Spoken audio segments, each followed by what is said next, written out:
I think maybe we'll just kind of wrap up by talking about the Do Rad Things brand and how that got started and how people can support it and what you do through that, because it's such a cool story. And honestly, like Will was saying, I don't know if we were recording when you said this, but Do Rad Things, such a skater thing to say. Yeah, yeah. Yeah, it really is. And it came about really organically. It's a completely natural conversation I was having with some of my high school students. Um, and one day we were sitting in class, and when you're 17 years old, the world is so broad, so overwhelming in a weird way. And I had a student, we while you're sitting there drawing on skateboards, you get to have these really amazing conversations with people. And you're having these conversations with kids, and you're learning about the world and their perspectives and so on. And I just had a frustrated student that was like, I just don't know what I'm going to do. And it was a senior, and they were about to go off, and they didn't, really see college in their future. And how am I going to, what's going to happen to me? Am I going to be all right? And blah, blah, blah. And I remember thinking, like, I don't have a great answer. And that sucks, to not have an answer to that question. And that's what we hope we can, we hope we have that answer as educators. That's what we hope. And I was like, you know what? It's good. You're going to be fine. I was fine.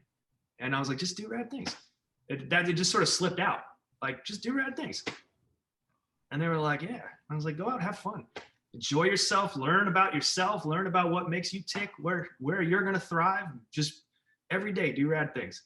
And it started there. And all of a sudden that became the motto of our classroom that semester. Let's just do rad things. And then that became a hashtag, went into social media. And before I knew it, my students are hashtagging do rad things. And at the time I had, my business was Rivard Art LLC, and there was Rivard Art Education. It was very bland and boring. And I was like, way better brand, do rad things. Let's go there. And so I started thinking about, like, how do I make this cooler?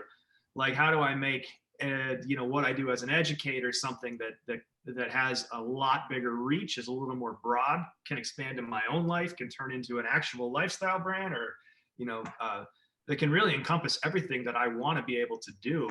And that phrase just really stuck out. And the second I put it on a t-shirt, it was kind of like, game on. Like, this is the company, do rad things. And it is vague and it's broad, and it's a nice, I think for a student, it's kind of a comforting message when you're sort of 17 and you're lost a little bit, and you're worried about what comes next after high school, or whatever that may be. Just do rad things. It's gonna be fine. And then this becomes a teaching tool.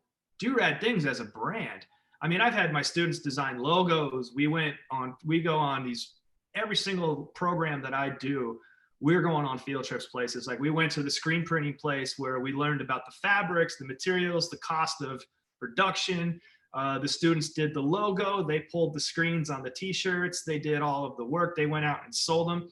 I financially backed it. And this is an interesting point too, to my style of education, is I like to get the failure involved as well. Like, I like to put money into it and really allow the students to fail and allow them to make some money too. So I supported this whole project by saying, you guys are going to do a t-shirt line, a Do Rad Things t-shirt line. You'll come up with the logo. We'll go to the producer, the screen printing house, and you're going to figure out which t-shirts you want to source, the materials, the colors. Some are better than others. Some are cheaper. Some are more expensive. What's that going to affect our margins and so on? Let's make 200 t-shirts, and I'll finance it.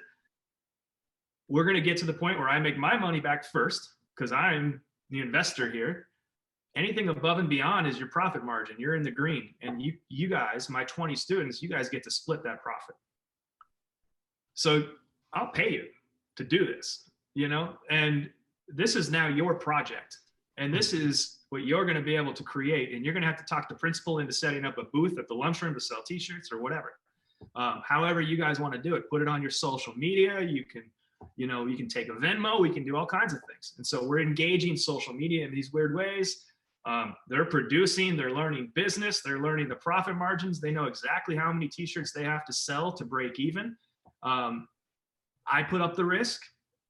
They got to make it too. So And yeah, they end up selling all the t-shirts. They all get paid $100 or something like that each kid, and they're pumped. 16 years old and you're getting $100. That's great. And Oh, oh. And so and I can just imagine how motivated they were yeah, knowing that you put up real money, that yeah, they were actually, there was like real stake in it. yeah. And it's interesting too, because I'm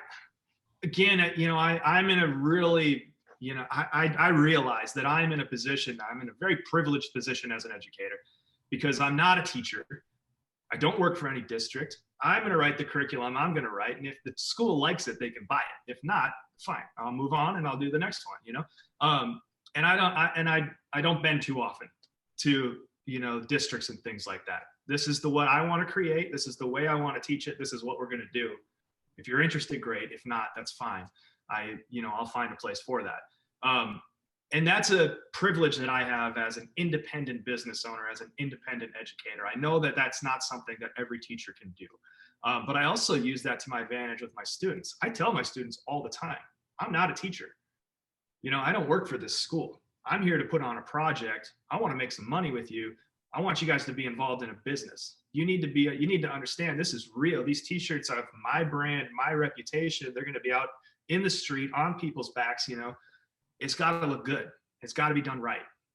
And if it fails, I'll cut it off. And so kids come into my programs with a real understanding that they're representing this business, and they have to represent it to a professional level, and they have to represent it to a place that I think we can succeed.